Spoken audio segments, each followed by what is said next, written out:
ABC News has learned that the FBI is on the move, investigating evidence that trained terrorists were able to come into the U.S. as refugees and slip right into the heartland.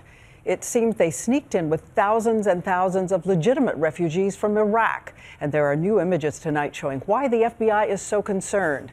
ABC's chief investigative correspondent Brian Ross starts us off.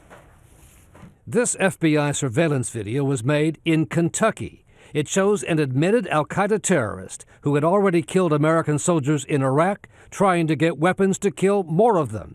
And authorities tell ABC News he may be just one of dozens of men with American blood on their hands who were mistakenly allowed to settle in the U.S. as refugees. These are trained terrorists in the art of bomb making that are inside the United States. And quite frankly, from a Homeland Security perspective, that greatly concerns me.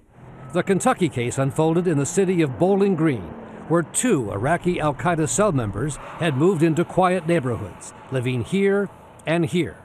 Authorities say that Wad al-Wan and Mohammed Hamadi were able to come to the U.S. because of a flawed system of background checks that did not pick up their terrorist pasts. The system failed here, though.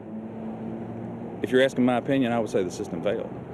Otherwise, they wouldn't have been here in the first place.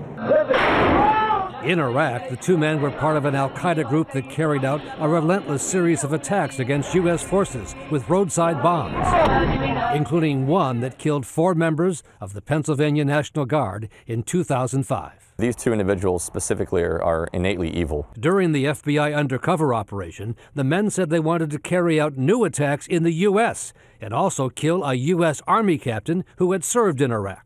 They wanted to, assassinate, this particular U.S. captain. A big break in the case came out of this FBI warehouse in Washington. This is basically America's bomb library. The repository for some 100,000 bombs used against American targets around the world. FBI technicians were able to find the fingerprints of one of the Kentucky men on a bomb that had been planted in Iraq in 2005.